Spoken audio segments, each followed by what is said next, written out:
Prawns के बारे में जो है ना अक्सर लोग सवाल पूछते हैं कि ये हलाल है या हराम है? हलाल है भाई, हमारे कहते हैं यहाँ ये तो समुद्री कीड़े मकोड़े में आते हैं।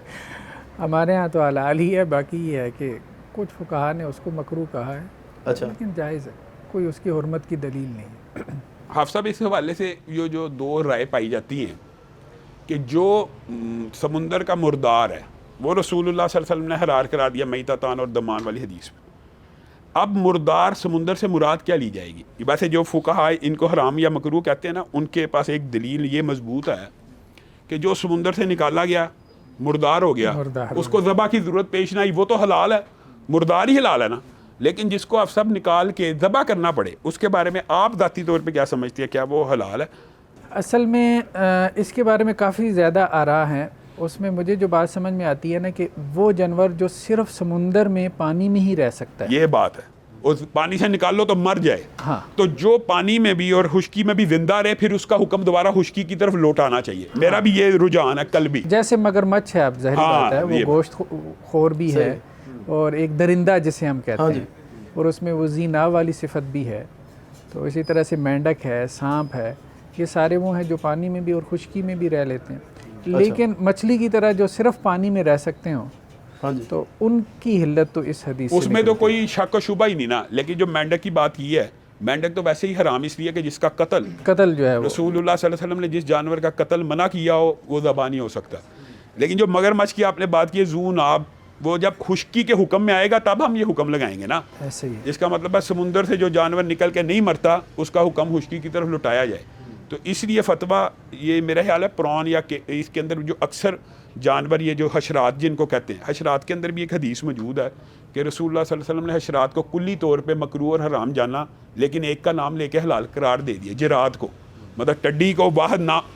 इससे ये बात समझ आती है कि हशरात हलाल नहीं थे, तो ही रसूलुल्लाह सल्लल्लाहु अलैहि वसल्लम ने जिरात को नाम लेके हलाल कहा। अगर तो हराम होते यानी हलाल होते तो इसको अलहदा से करने की ज़रूरत नहीं थी। तो मैं ये समझता हूँ ये जो हशरात हैं समुंदरी, इनका हुक्म ये देखना चाहिए, अगर ये समुंदर से निकल के मर जाते हैं तो बगैर शक व शुबा इनको खा लेना चाहिए, और अगर ज़िंदा रहते हैं फिर हर बंदे का कल्बी मिजाज है। वैसे तो जो आपने बात की है इमाम मालिक वगैरह साहब का मौक़िफ़ यही है कि खा लो।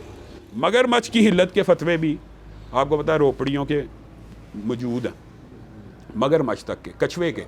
तो ये वे लॉबस्टर जो होते हैं ये तो निकल आते हैं भाई। असल में इंसेक्ट्स में ना अशरात में एक और बास भी है, जैसे गधी की भी बास आ गई ना, उसमें बास फुकाहा ने ये बास की है कि इसमें इल्लत ये है कि गधा जो है ना नजासत में मुंह मारता है, तो इसलिए जो हशरातुल अर्ज़ तो नजासत और गंदगी खाते हैं, जैसे काकरोच है, ये सब तो सही, ये तो खबीस है, खबीस हो गए ना, खुबसा में आ गए, तो ये भी नहीं रहे। अब वो हशरातुल अर्ज़ जो सिर्फ मिसाल के तौर पे जैसे खजूर के अंदर जो है वो कीड़ा है, हाँ, अब इसके बारे में जो है वो आम तौर पे फुकाहा का ये मौक़िफ़ है कि वो जायज़ है। हाँ, गदाई कीड़ों के बारे में ये सही कह रहे हैं। जानवरों में बहुत हिल्लत और हुर्मत का इख्तलाफ है। ये जो अभी इन्होंने मगरमच्छ की बात की, हाथी को बाज़ अहले इल्म ने कहा कि हलाल है, हनाबला में ये फतवा मौजूद है कि हाथी ये अहले हदीस का भी मौक़िफ़ इसके करीब है, वो यही क्योंकि कहते हैं ज़ू कि नाब उसको उसके दांत दिखाने के खाने वाले है ही नहीं, वो गोश्तखोर नहीं है, वो चरने वाला जानवर है, बुनियादी तौर पर चरने वाला है। ऐसे ही तो ये देखिए, अब ये ये बात हो सकता है किसी के इख्तिलाफ का सबब बन जाए।